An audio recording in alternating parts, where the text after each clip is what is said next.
আমার ইউটিউবের সকল বন্ধুদের স্বাগত জানিয়ে আরেকটি রেসিপি নিয়ে চলে এলাম শামসুন্নাহার ব্লগ চ্যানেল থেকে। বলো তো বন্ধু, আজকে আমি কি তৈরি করতে যাচ্ছি। তো এই যে দেখো, আমি আজকে তালের বড়া তৈরি করব। চলো তাহলে বন্ধুরা, তালের বড়াটা তৈরি করা শুরু করি। প্লিজ একটা লাইক দিয়ে ভিডিওটা দেখে নিও।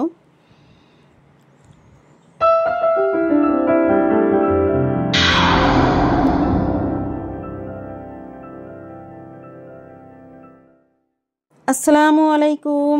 দেখো, আমি প্রথমে নিয়ে নিলাম চাউলের গুঁড়া আর দিয়ে দিচ্ছি পরিমাণ মতো লবণ। তারপরে দেখো, এখানে দিয়ে দিচ্ছি আমার পরিমাণ মতো তালের পিউরি।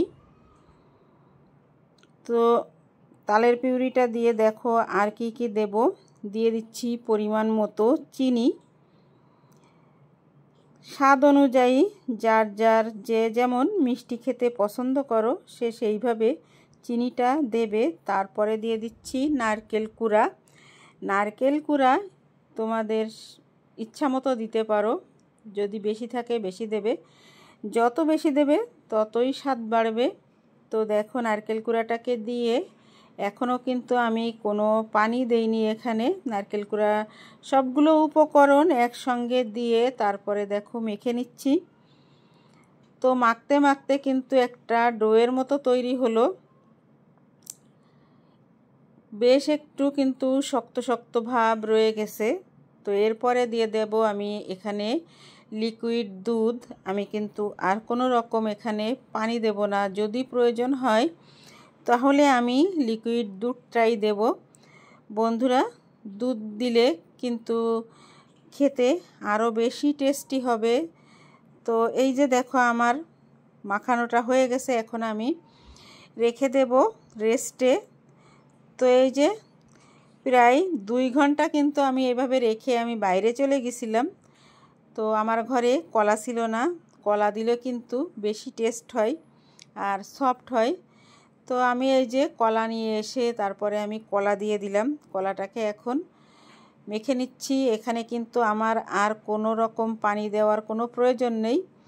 তো আমি এখানে একটু নরম নরম হয়ে ভাব লাগতেছে, তাই আমি এখানে সামান্য একটু ময়দা দিয়ে দেব আর দেব বেকিং পাউডার।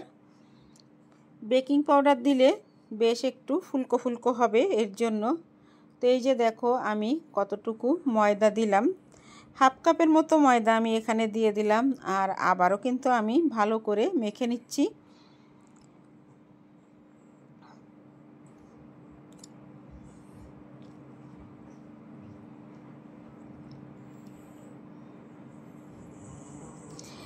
বন্ধুরা, যতক্ষণ তোমরা এটাকে মেখে রেস্টে রেখে দিতে পারবে পিঠা কিন্তু ততই ভালো হবে।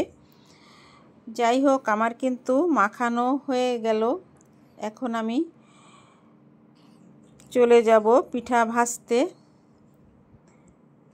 তো দেখো, আমার কিন্তু এখানে সবগুলো উপকরণ দেওয়া হয়ে গেছে। সামান্য একটু মনে হচ্ছিল লবণটা কম হয়েছে, সামান্য একটু লবণ এখানে দিয়ে দিলাম। আর বেকিং পাউডারটাও কিন্তু আমি দিয়ে দিছি, ওটা হয়তো স্কিপ হয়ে গেছে।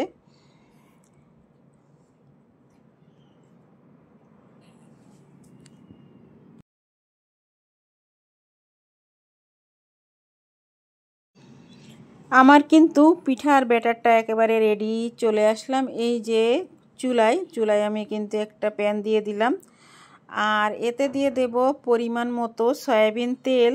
তেলটা যখন গরম হবে তখনই আমি পিঠাগুলো দিয়ে দেব। দেখো, আমি পিঠা দেওয়া শুরু করছি।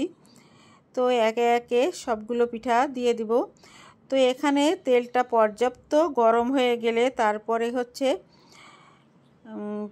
চুলার আঁচটা একটু কমিয়ে দিয়ে তারপরে কিন্তু পিঠাগুলো দেব। তা না হলে কিন্তু চুলার আঁচ যদি বাড়তি থাকে তাহলে কিন্তু পিঠাগুলো পুড়ে যাবে, কিন্তু ভালোভাবে ভিতরটা কাঁচা থেকে যাবে, সিদ্ধ হবে না। এর জন্য পিঠা যখন দেব তেলটা পর্যাপ্ত গরম করে নিয়ে তারপরে হচ্ছে চুলার আঁচটা কমিয়ে দিয়ে তারপরে পিঠাগুলো দেওয়া শুরু করব। মিডিয়াম আছে পিঠাগুলো ভাজতে হবে, তাহলে কিন্তু খুব সুন্দর একটা কালার আসবে। তো দেখো আমার প্রথম ব্যাচের পিঠাগুলো সম্পূর্ণ দেওয়া হয়ে গেছে। আর এই যে দেখো আমি উপর নিচ করে নেড়ে নেড়ে দিচ্ছি। আর এই যে প্রথম যে পিঠাগুলো দিছিলাম সেগুলো কিন্তু হয়েও গেছে। আমি কিন্তু একে একে পিঠাগুলো তুলে নেব এখন। দেখো এগুলো কিন্তু এখনও হয়নি, তাই আমি একটু নেড়ে নেড়ে এদিক ওদিক করে দিচ্ছি যাতে সব সাইডে সুন্দরভাবে ভাজা হয়, কালারটা সুন্দর আসে এর জন্য। তো দেখো আমার সবগুলো পিঠা এখন ভাজা কিন্তু হয়ে গেল, আর আমি কিন্তু এখন তুলে নেব।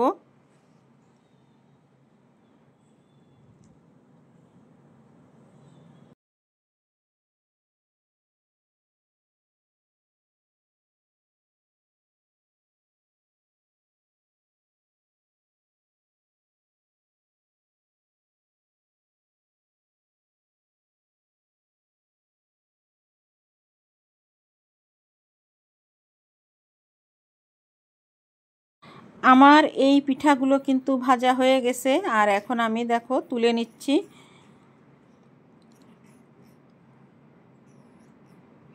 আমার কিন্তু এখনও অনেকটাই ব্যাটার আছে। তো বন্ধুরা, এরকম একটু সাইজে বড় কড়াই হলে কিন্তু ভাজতে সুবিধা হয়, খুব সহজে খুব তাড়াতাড়ি কিন্তু ভাজা হয়ে যায়। আর ছোট্ট কড়াই নিলে, আমি এতদিন ছোট কড়াইতে ভাজতাম, অনেক সময় লাগতো। তো এই পিঠাগুলো আমার হয়ে গেল, আর আমি তুলে নিলাম। আবারও কিন্তু আমি পিঠা ব্যাটার দিয়ে দিছি, অনেকটাই ব্যাটার এখনও রয়ে গেছে, এগুলোও আমার হয়ে গেল। এইভাবে আমি সম্পূর্ণ পিঠাগুলো একে একে ভেজে নেব।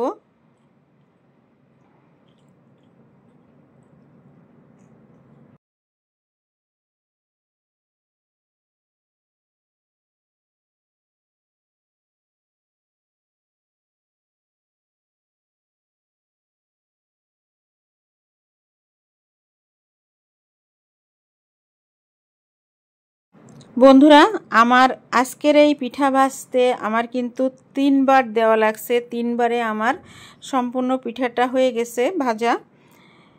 তো আবারও কিন্তু যে ব্যাটারটুকু ছিল সেগুলো আমি এই যে দেখো দিয়ে দিচ্ছি।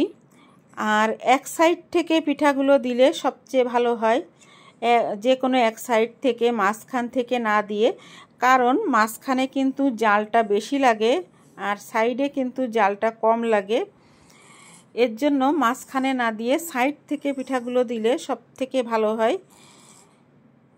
তো এই পিঠাগুলো আমার কিন্তু দেওয়া হয়ে গেল, আর এই যে দেখো আমার সম্পূর্ণ পিঠা হয়ে গেল।